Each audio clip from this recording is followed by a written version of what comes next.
So ఈ herbal life products మనం use చేసినందు వల్లే సో మళ్ళీ ఆపేసాక బరువు పెరుగుతాం. సో ఖచ్చితంగా పెరుగుతాం, ఎందుకు పెరగం? సో అవునా కదా? మళ్ళీ గుర్తుపెట్టుకోండి, ఈ ప్రోడక్ట్ అని కాదు, మీరు ఏ వేలో అయినా మీరు బరువు తగ్గితే మళ్ళీ రీగెయిన్ అయ్యే ఛాన్సెస్ 100% ఉంది. సింపుల్ లాజిక్, ఏం లేదు. ఎందుకు రీగెయిన్ అవుతామంటే so calorie management, lifestyle habits, so day routine అనేది మనకి తెలియకపోతేనే అవుతాం.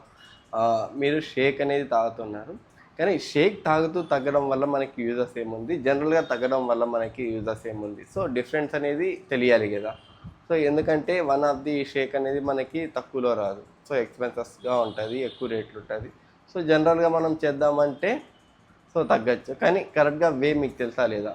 సో ఫస్ట్ ఆఫ్ ఆల్ నేను ఏమంటానంటే, సో హెర్బల్ లైఫ్తో బరువు ఎలా తగ్గాలి, జనరల్గా ఎట్లా తగ్గాలి, కానీ దీంట్లో ఏది బెటర్, ఏది బెస్ట్? సో ఒకసారి మళ్ళీ ఆలోచించండి.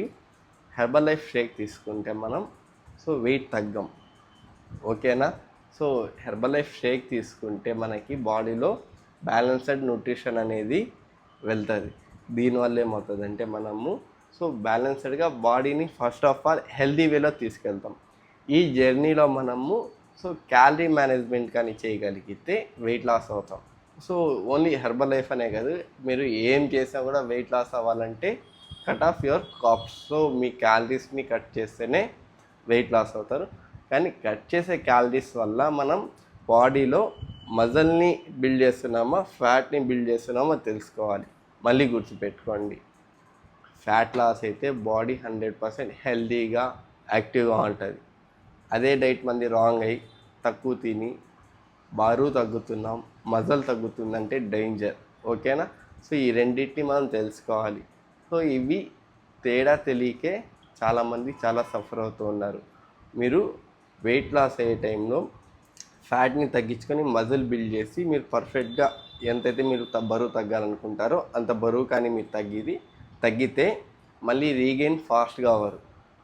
మీరు ఆ లైఫ్ స్టైల్ని మీరు కంటిన్యూ చేస్తే అట్లే వెయిట్ కూడా ఉంటారు, అదే హెల్త్ని అదే బాడీని మీరు మెయింటైన్ చేయొచ్చు. లేదు ఏదో ఒకటి చేసి సో బాడీలో బరువును తగ్గించేశారు, సో ఏదో ఒకటి అంటే ఏం చేస్తాం, వాకింగ్ చేస్తాం, ఫుడ్ తగ్గిస్తాం, సో సరిగ్గా తినక మనము బ్యాలెన్స్డ్ లైఫ్ స్టైల్ని అట్లే కంటిన్యూ చేసి తగ్గుతాం. కానీ దీనివల్ల మనకి ఏమేమి లాసెస్ ఉంటుంది అంటే, ఫస్ట్ ఆఫ్ ఆల్ బాడీలో ఎనర్జీ తగ్గుతుంది, రెండోది బాడీ డైజెషన్ కెపాసిటీ డౌన్ అవుతుంది, బిఎంఐ అనేది తగ్గుతుంది, so body metabolic age. So ఇది పర్ఫెక్ట్గా ఉంటేనే మీరు తినే ఫుడ్ అనేది సో కరెక్ట్గా డైజెషన్ అయ్యేసి బాడీకి వెళ్తుంది, అబ్జర్వేషన్ అనేది పెరుగుతుంది. సో ఎప్పుడైతే మనం ఇక్కడ ఈ రెండిట్లో చూస్ చేసే దాంట్లో మనం మిస్ చేస్తామో ఓవరాల్గా మన హెల్త్ అనేది మిస్ అవుతుంది. సో మీరు చేసే వర్క్ ఏదైనా కానీ ప్రాపర్గా చేయండి. అందుకే మేము కోచెస్గా ఉండేది ఇక్కడ. సో కోచెస్ వర్క్ ఏమంటే మీ బాడీలో సో ఫ్యాట్ ఎంత ఉంది, విజరల్ ఫ్యాట్ ఎంత ఉంది, బాడీ ఫ్యాట్ ఎంత ఉంది, సో మీ బాడీ మెటబాలిజం ఎలా ఉంది, బిఎంఐ ఎలా ఉంది, స్ట్రెంత్ ఎలా ఉంది, మజిల్ స్ట్రెంత్ ఎలా ఉంది, అదే ఒక ఐడియా వస్తుంది బిఎంఐ చెకప్ వల్ల. దాన్ని బట్టి మీరు ఏ ఫుడ్ తినాలి, ఏ సప్లిమెంట్ వేసుకోవాలి, ఏ షేక్ వాడాలనేది సజెస్ట్ చేస్తామన్నమాట. సో దీని ప్రాసెస్లో మీకు షేక్కే డబ్బులు ఖర్చు అవుతుంది, కానీ మాకు పర్సనల్గా హైర్ చేసుకునేదానికి అవ్వదు. సో మళ్ళీ గుర్తుపెట్టుకోండి, బయట పోయి మీరు పర్సనల్ జిమ్ ట్రైనర్ కానివ్వండి, స్విమ్మింగ్ ట్రైనింగ్, సో లేదు ఏదైనా ట్రైనర్ని కానివ్వండి, కోచ్ని కానీ హైర్ చేసుకోవాలంటే ఎంత ఛార్జెస్ తీసుకుంటారు? సో ఒకసారి ట్రై చేసి చూడండి, లేదా గూగుల్లో కొట్టండి న్యూట్రిషన్ కోచ్ ఎంత ఛార్జ్ చేస్తారు, పర్సనల్ కోచ్ ఎంత ఛార్జ్ చేస్తారు, వెల్నెస్ కోచ్ ఎంత ఛార్జ్ చేస్తారు అనేసి ఒకసారి ట్రై చేయండి, మీకు ఒక ఐడియా వస్తుంది.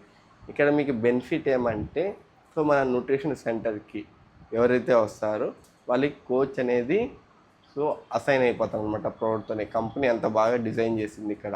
సో ఇప్పుడు నేను తిరుపతిలో ఉంటాను, నియర్ బై మీరు ఎక్కడైనా నా ఆఫీస్కి వస్తే నేను యాజ్ అ పర్సనల్ కోచ్గా ఉంటాను మీకు, యాజ్ అ మీరు ఈ జర్నీలో ఉన్న రోజులు, a journey, Herbalife shake జర్నీలో ఉన్న రోజులు. సో ఎనీ టైం మీరు ఏ క్వశ్చన్ అయినా అడగచ్చు, ఏ డౌట్ అయినా అడగచ్చు, దానికి క్లారిఫై అనేది నేను ఇస్తాను. ఇంకోటి, మీరు పర్సనల్గా తగ్గేటప్పుడు ఒక కోచ్ని ఫాలో అవ్వరు, రకరకాల డైట్లు చూస్తారు, రకరకాల కోచ్ల్ని ఎవరైతే బెటర్గా చెప్తారో వాళ్ళని ఫాలో అయ్యేదానికే ట్రై చేస్తారు. ఇంకోటి, మన మైండ్లో మనమే బాస్, మనమే కన్జ్యూమర్.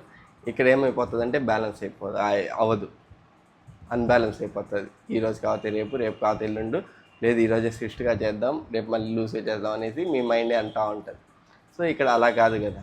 ఎప్పుడైతే మనం మన గురించి ఒకరిని బాధ్యతగా పెట్టుకుంటామో వాళ్ళు పుష్ చేస్తూ ఉంటారు.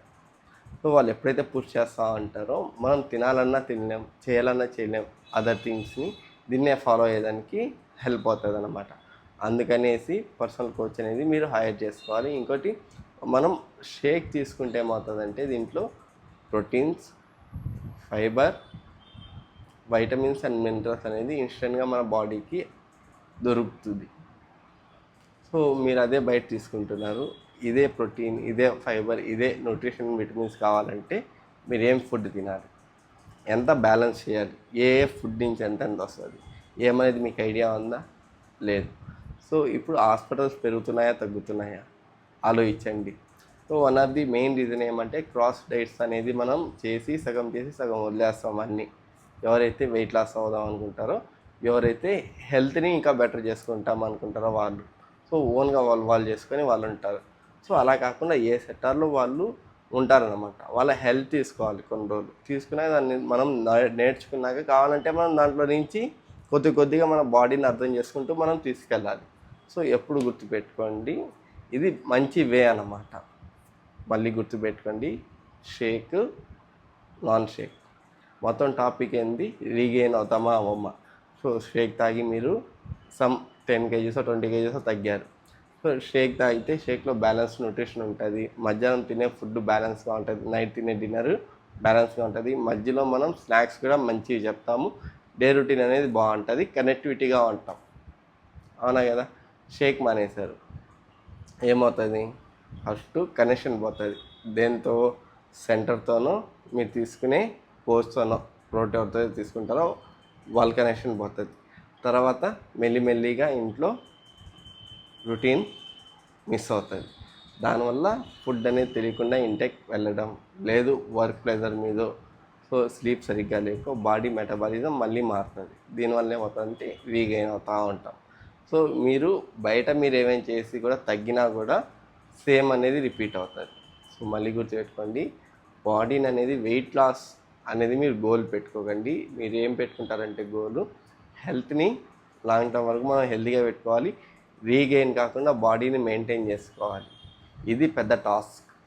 సో రీగెయిన్ కాకుండా మన ఎనర్జీ డౌన్ కాకుండా మనం ఎలా బాడీని మెయింటైన్ చేయాలి, ఇది మీరు నేర్చుకోవాల్సింది, చేయాల్సిన పెద్ద హోంవర్క్. సో మ్యాక్సిమం దీంట్లో కవర్ చేశానని అనుకుంటాను.